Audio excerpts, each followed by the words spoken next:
Welcome to the Private School Leader Podcast, where private school leaders learn how to thrive and not just survive as they serve and lead their schools. I strongly believe that it is possible to have a long and happy and fulfilling career as a private school leader. And my passion is to help you figure out exactly how to do just that, right here on the Private School Leader Podcast. I'm your host, Mark Minkus. So you may have heard this name before, Gary Vaynerchuk, and they call him Gary V. And he's a very famous entrepreneur in the United States. And he actually has a very interesting and amazing kind of rags to riches story of being an immigrant and obviously immigrant parents and moving to New York City as a boy and just this incredible work ethic. And like I said, he is known as one of the most famous entrepreneurs in America. And he actually has 10 million followers on Instagram, and he has 5 New York Times best-selling books. So why am I talking about Gary V on this podcast? Well, I wanted to talk a little bit about what Gary V says is the way that you can get ahead as an entrepreneur or at your job. And one of the things that he talks about is he asks the question, well, what are you doing between 7 p.m. and 2 a.m.? So I'm going to ask you that question again. So Gary V, one of the most sought after and admired entrepreneurs in America, says, what are you doing between 7 p.m. and 2 a.m.? Well, this entrepreneurial spirit, especially in the United States, has turned into a hustle culture. And some things that go along with hustle culture would be like rise and grind. I pledge allegiance to the grind, 24/7, 365, beast mode 120, 120%. And then I saw this quote. It's a little quote unquote motivational sign that I saw, and it says, I've got a dream that's worth more than my sleep. And one last little bit of information about the hustle culture is that 1.8 billion views for hashtag side hustle on TikTok. So it's not enough to just have your job. It's not enough to just work really hard at your job and to get your pay increases each year if you do a really good job. There's just this overarching change in American culture over the last several years where people like Gary V are admired and are copied, and people feel like they're lazy if they're not working on a side hustle from 7 p.m. to 2 a.m.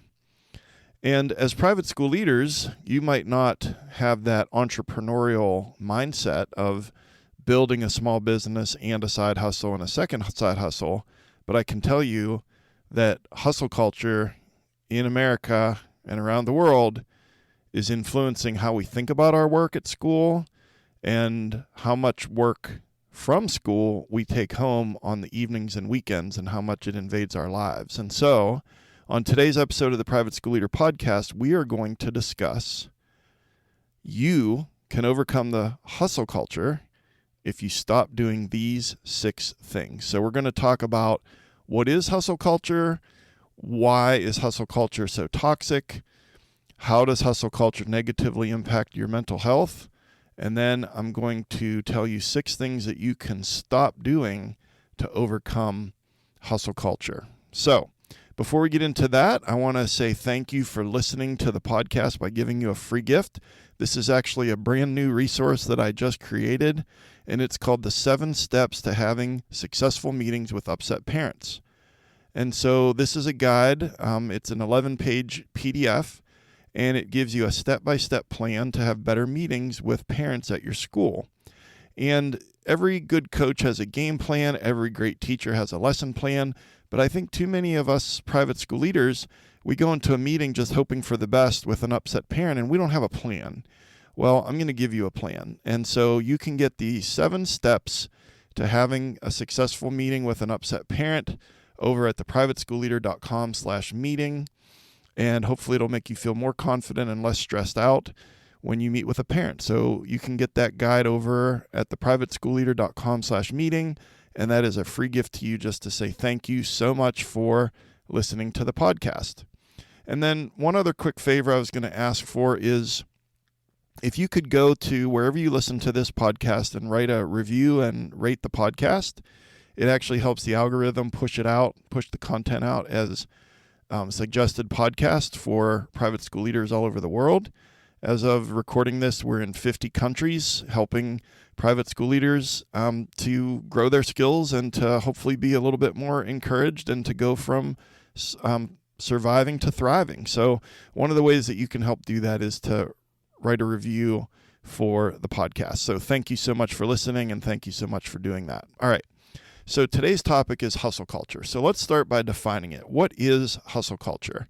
And I'm taking this definition from a Talkspace blog post that I'll link in the show notes. And it says, quote, hustle culture describes a common modern workplace environment that emphasizes hard work and long hours as the key to success.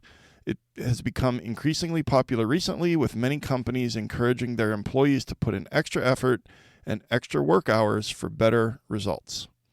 And then I have another definition from a blog post it's called Better Up. And it says hustle culture, also known as burnout culture, centers around the idea that working long hours and sacrificing self-care are required in order to succeed. The promise is that if you give work all of your attention, you can achieve anything and everything, end quote. So I want to go back to that for a moment, and I want you to just view that through the lens of you as a private school leader, and I want you to think, is this talking about you?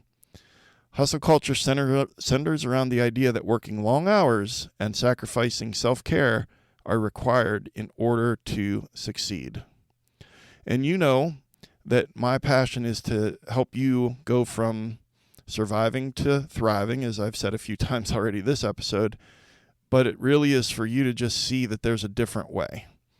And I used to sacrifice myself on the altar of my school, and school invaded every single nook and cranny of my life, and it affected my relationship with my wife. It affected my relationship with my daughters, and I've said before that it was eye-opening when one of my daughters said to me, "Hey, Dad, when do we get to see you instead of the back of your laptop?" And so there's a better way, and we're going to talk about that today. So first of all, that is how we define hustle culture for the purposes of this episode. So then let's talk about why is hustle culture so toxic? So this is again from that Better Up blog, and it says, quote, some people do achieve a form of happiness from their efforts, but more often the American dream plus hustle culture creates a toxic cycle. It tells us that even as we work harder and harder, we can always have more, do more, and be more. This means that the goalposts will always keep moving no matter how much we achieve, end quote. So there's a lot there, but from a toxic standpoint, it creates a toxic cycle. In other words, if you buy into that all you have to do is outwork any problem and hustle, hustle, hustle and work, 24/7 and Gary V, what are you doing between 7 p.m. and 2 a.m., that when you work harder, you do more, and then you can have more, but then that means that the goalposts are always moving, and no matter how hard you try, no matter how much you work, it's elusive. You're never going to actually be able to arrive at success. And so we have to kind of redefine success for us, because we're whole people. We're not just employees at a private school. We are husbands and wives and sisters and brothers and sons and daughters and fathers and mothers, and we're human beings. But I think a lot of times all of that gets set on the side, and we become these employees, these leaders, these heads of school or division heads. And I'm not saying that that's a bad thing. I'm just saying that we have demanding, relentless jobs, and if we buy into what is so popular right now, which is this hustle culture mentality, that busy, busy, busy, and that if you're taking a rest, you're lazy, that if we buy into that, we're going to drive ourselves into the ground as far as our physical health and our mental health. And so that's a good segue into the next thing I want to talk about, and that is the 4 ways that hustle culture can negatively impact your mental health. So 4 main ways that hustle culture will negatively impact your mental health. So first of all is guilt. So I want to talk about guilt for a second. So when you take a day off, do you feel guilty? I'll just let that sit there for a moment. When you take a day off, do you feel guilty? How many days of PTO, paid time off, vacation days, how many days go unused? Or if you're quote unquote on vacation or on a day off, how many hours on those days are you actually working on things for school? Now, I know that there's some times where it's crunch time and you have no choice, but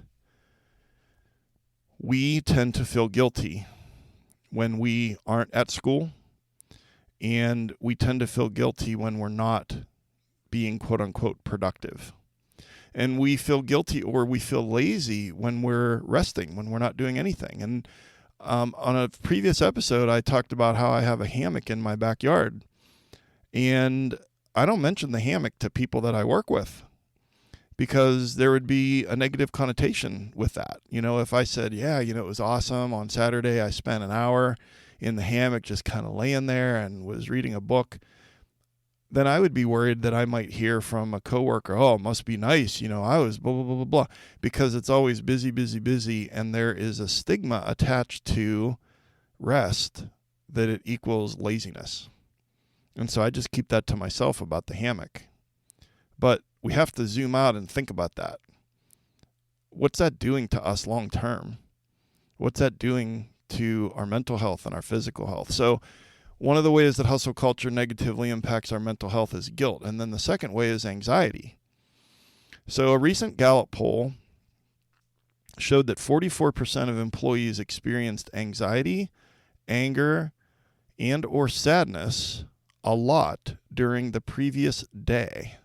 Okay, so in the last work day, in the previous 24 hours, 44% of employees reported that they experienced anxiety, anger, or sadness.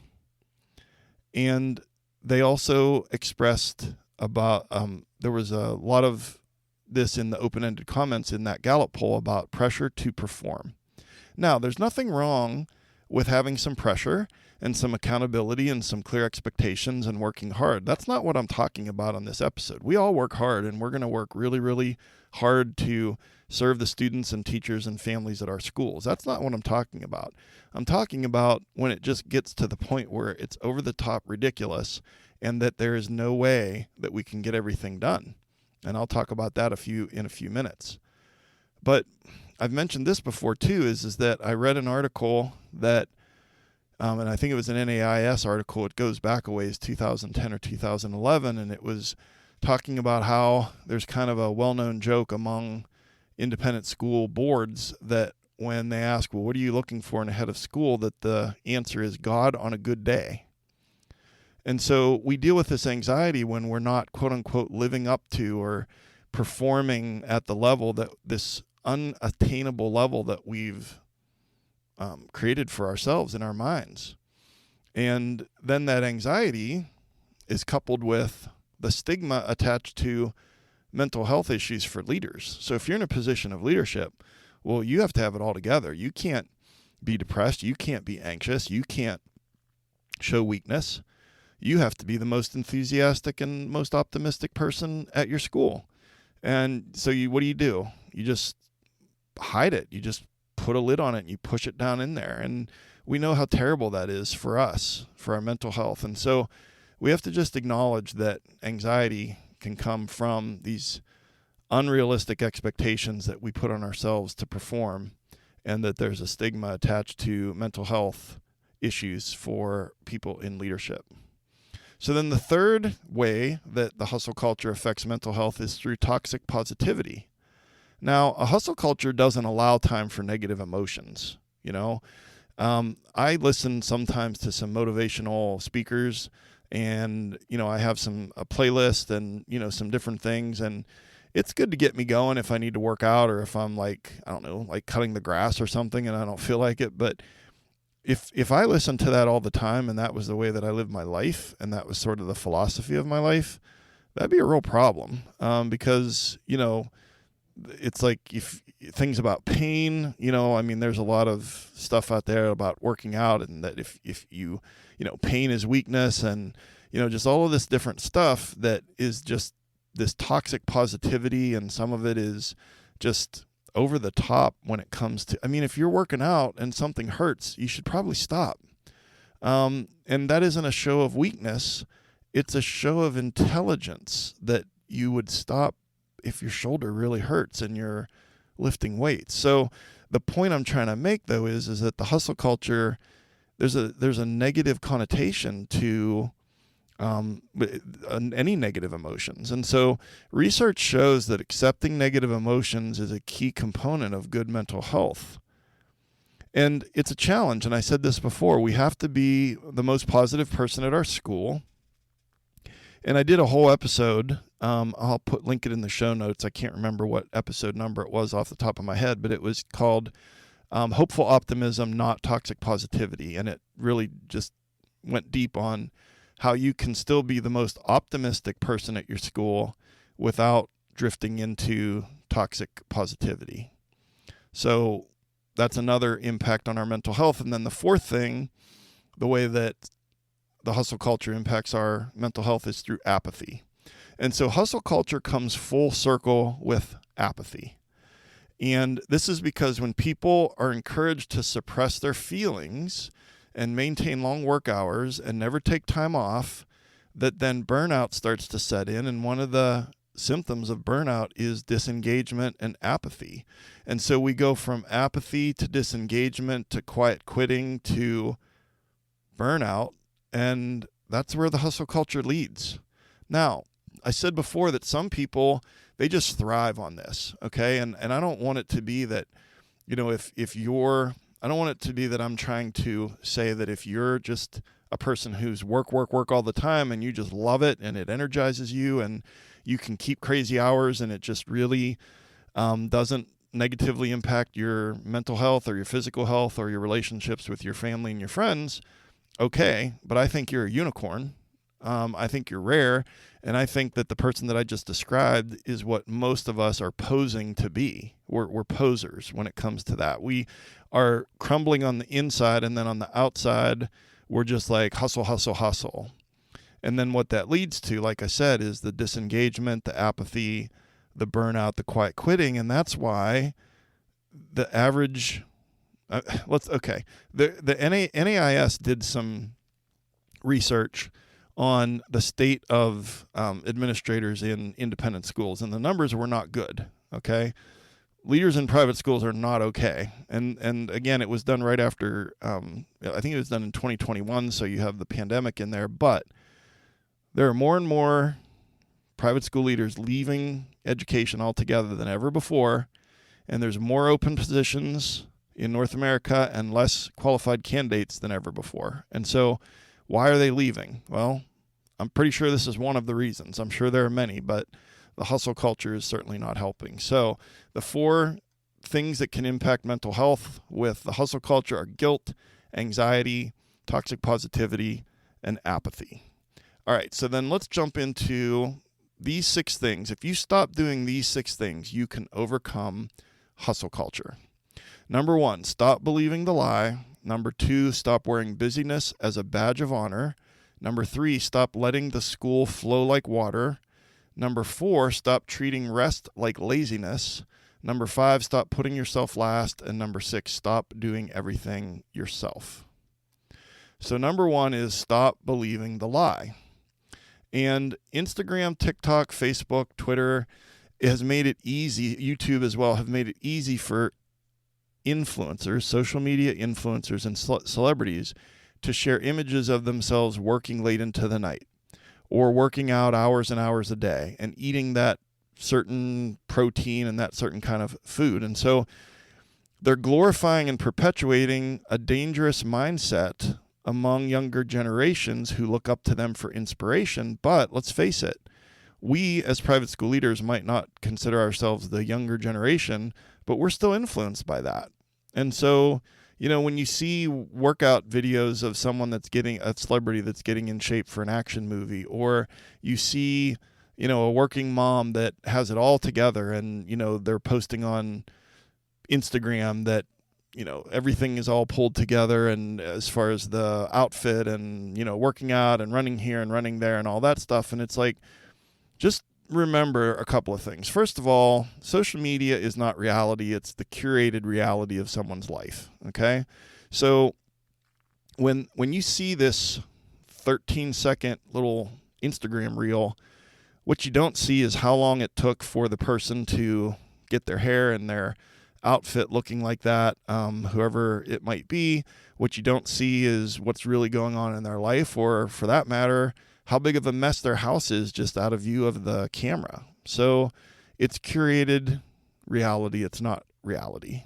And influencers with social media, I'm not saying social media is bad. I'm not trying to be a boomer and say, get off my lawn, that social media is bad. I use Instagram every day for school and post photos of the kids doing fun stuff. I'm just trying to point out that we need to stop believing the lie about hustle culture. Hustle culture is a lie. You are never going to have it all done. You are never going to have it all together.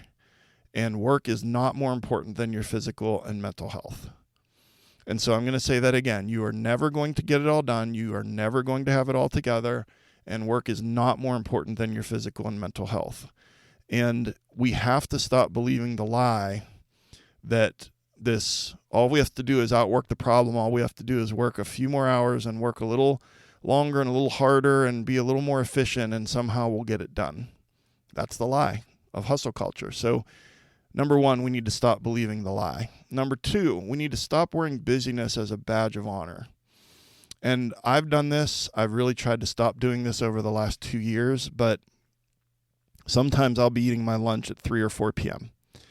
And I'll come out of the little room. There's a little room off of our library that has a microwave in it. And I'll come out and someone would see me, and like I said, I've tried not to do this the last couple years, but certainly before that, I'd be like, someone would say, oh, you're still eating lunch. You're just eating lunch now. It's 4 o'clock. Well, busy, and blah, blah, blah. And I would wear it as a badge of honor that I was, eating my lunch at 4 p.m. Or, someone would get an email from me at 11:58 p.m. and be like, well, all the work doesn't fit into the school day. I got to do all this work. Well, what I do now is, out of respect for my team and my coworkers, is that on the rare occasion when I'm up that late working on school, which happens every once in a while, I just schedule the email for 8 a.m.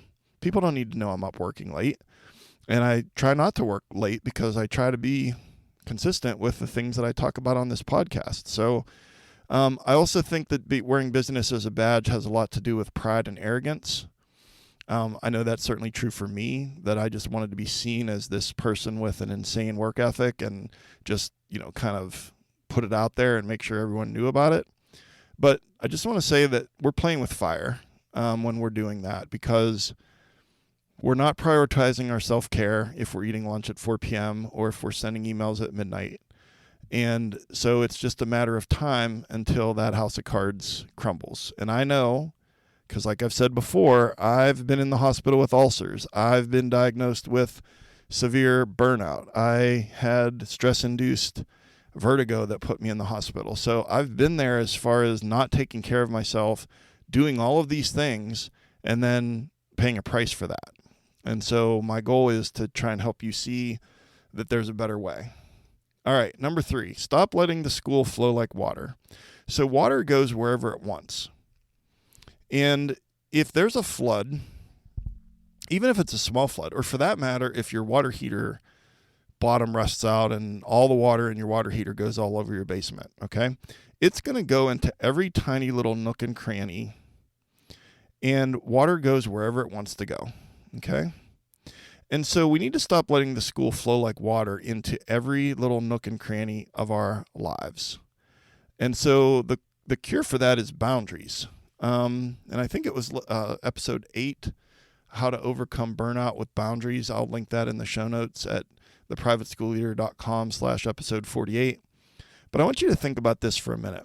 If there were 25,000 gallons of water in your backyard, but you did not have a pool, you did not have an in-ground pool, so these 4 concrete walls that are down in the ground, just pretend your yard is all grass for a moment. whether it is or not, and you've got 25,000 gallons of water in your backyard, you have a mess. You probably have a disaster. It's seeping down into your basement. It's running onto your neighbor's property, and you're going to get sued. You have a mess. However, if you have 25,000 gallons of water in your backyard and you have an in-ground pool, 4 concrete walls, now you've got a party. Now you've got an oasis. Now you've got all your friends and family want to come over and hang out in your backyard. So what's the difference between a disaster and a party? It's the boundaries, those 4 concrete walls that hold the water. And so school is going to flow like water. Schoolwork is going to come into every nook and cranny of your life. So what are the boundaries that you're going to put? Is it your bed? You know, it used to be for me that the bed was not a boundary for schoolwork. And so my phone would be charging next to the bed on the nightstand, and I would wake up in the morning, and then I would pick up my phone and I'd start checking email. And one morning I realized that I was checking email before I said good morning to my wife that I share a bed with, that I've been married to for 32 years. And that was an eye-opening moment for me. And so since then, I charge my phone in the next room. What about a boundary of the dinner table? So it's where is your boundary? And then when? You know, is it during dinner? Is it during church? I mean, I can remember sitting in church and then kind of like looking at my phone over on the side and like checking email during church. And then a boundary of not only where and when, but how long. You know, okay, so yes, you're going to have to do some work on the weekends and the weeknights, but for how long? Are we going to put a limit on it, or is it just going to be that we dip in and out of school all night long? So number 3 is to stop letting the school flow like water. All right, and then number 4 is stop treating rest like laziness. If you remember, we're doing 6 things that if you stop doing these things, you can overcome hustle culture. And number 4 is stop treating rest like laziness. So objectively, you know that rest is good for you. Okay? We know that, just objectively. But what do we tell ourselves? Busy, busy, busy, busy, busy. So busy all the time. And if we're not busy, then we're lazy. Because that's the message of hustle culture. That's the reason I don't talk about my hammock at work. Okay? Because there's a negative connotation on it, attached to it. And so we have to see that rest and water and sleep and eating the right foods and moving our body, that all of those things, objectively, we know are good for us. And if we're going to treat rest like it's laziness, then we're never going to rest. We're not going to get enough sleep. We're not going to do things that energize ourselves, and we're going to sacrifice ourselves on the altar of our school. And we can build in some better systems and some better habits. And, you know, it's like, okay, I know, but like, where do I start? Well, we'll get to that as far as your call to action. Your call to action is going to be listen to episode 8, how to overcome burnout with boundaries. And I'll also link a productivity hack episode. And so that's a great place to start, that if you were to just do some of the things in those 2 episodes, you're going to really turn the corner on building some systems. All right. And then number 5, these things that you're going to stop doing to overcome hustle culture: stop putting yourself last.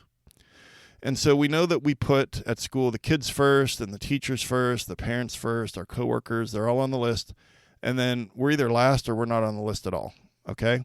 So if that's the truth at school, which used to be true for me, and now at least I try to drink a lot of water and eat lunch before 2 p.m. and move around a little bit and get out and see the kids and get some sunshine at recess and things like that. But even if that's mostly true about you at school, it doesn't have to be true all the time at home. And you're like, well, Mark, you don't understand. My school, like, I'm a one-person show, and I'm it. And I got to keep this thing moving, and we got to make payroll, and we got to keep the lights on. And I know, I get it. Like, I used to be a head of school for 21 years, and for several of those years, it was always wondering, where are we going to make the next payroll? And so it's incredibly stressful. But when we fly and the flight attendants talk about putting on your own oxygen mask first and then assisting the person next to you, there's logic behind that. If we take the emotion out of it and just think about the logic, we have to take care of ourselves, or we're going to be no good to take care of all of those people that need us. And so no one is coming to save you. No one is coming to help fix this. You have to decide to move yourself up on the list. No one's coming. And so stop putting yourself last. Put that oxygen mask on first, and then help all those people in your life that need your help. But you're going to grind yourself down into a fine powder and end up burnt out with physical problems or mental health problems or both if you continue doing this the way you're doing it. And then number 6, stop doing everything yourself. So this was really hard for me, but I finally got around to figuring it out and doing a better job with it, and that was asking for help from my team. Just last week, when I'm recording this, we're about a week or a little more into a new school year. And I was just there was this one task that needed to be done, and it was just not getting done. And so I just went to one of my teachers. I'm like, look, I'm really stuck. This isn't getting done, and it's really stressing me out. Can I get your help on this? And she said, of course. And, I mentioned about the burnout, and, the reason I brought that up in this context is because, when I say stop doing everything yourself, one of the things that I did was I started talking to a therapist. When I had some losses in my life as far as people that I love that passed away, I had through our employee assistance program, I got a grief counselor, but she also helped me with those losses. But at one point in 2021, she also helped me with the burnout that I was experiencing. So ask for help, talk to somebody. And then we also have to look at ourselves. Am I the reason that I don't delegate things more effectively?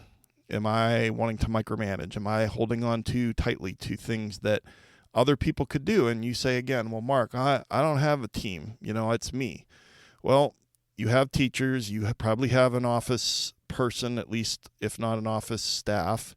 And there are always some things that other people can do if given the opportunity to do it.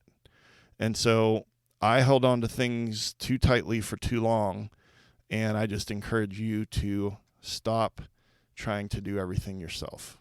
So what are the big takeaways from today's episode? Well, hustle culture describes a common modern workplace that emphasizes hard work and long hours as the key to success. And we talked about why that is toxic, because the goalposts keep moving. We talked about the impact on your mental health, which are guilt, anxiety, toxic positivity, and apathy. And then we also talked about how you can if you stop doing these 6 things, you can overcome the hustle culture. And those things are, number 1, stop believing the lie. Just stop believing the lie about hustle culture and about the curated reality that you see online as far as like the only way that work can be defined and the only way that you engage with work. That grind and all of that 24/7, 365 stuff. So stop believing the lie. Number 2, stop wearing business as a badge of honor. And that speaks for itself. Number 3, stop letting the school flow like water. Just remember that if you have 25,000 gallons of water in your backyard with no 4 walls of concrete boundaries, you're going to have a disaster. But we can start to build some boundaries in our lives that will hold that water, and then it's very useful and very fun, and it's a party, and it's a oasis. But water goes where it wants to go, and so we need to stop letting the school be like water and flow into every nook and cranny of our lives. Number 4, stop treating rest like laziness. The stigma attached to rest has to be something that you think about and then lay aside, or you're never going to really get some rest. Number 5, stop putting yourself last. Put on your own oxygen mask first. And number 6, stop doing everything yourself. Ask for help. As hard as it is, ask for help. And your call to action, in the show notes, I'm going to link episode 8, How to Overcome Burnout with Boundaries. And you can get those show notes at theprivateschoolleader.com/episode 48. And your call to action is to listen to episode 8 and use one strategy from that episode. So let's wrap it up. I want to say thank you for listening to the podcast by giving you a free guide that I've created called 5 Strategies to Help You Work with Difficult Parents. This is actually different than the one I talked about at the top of the episode about specifically how to have a successful meeting with an upset parent. This is 5 strategies that will help you just in general have better, more productive relationships and partnerships with parents. And you can get this guide at theprivateschoolleader.com/parents. And I think it can help you. And I just want to give you that as a free gift and thank you for listening to the podcast every week. And I hope you got value from this episode. Shoot me an email at mark.o.minkus@gmail.com and let me know about a strategy that you're using or a pain point that you're experiencing right now. And please subscribe wherever you listen. Please write a review and rate the podcast so that the algorithm will push that out as suggested content for private school leaders all around the world. Show notes are at theprivateschoolleader.com/episode 48. A new episode comes out every week wherever you get your podcasts. And I'm on Instagram at The Private School Leader and Twitter at The PS Leader. And I've been your host, Mark Minkus. I want to say I appreciate you so much and all the hard and amazing work that you're doing at your school. And thank you so much for taking some of that precious time out of your week to join me here today. And I will see you next time on the Private School Leader Podcast. And until then, always remember to serve first, lead second, and make a difference.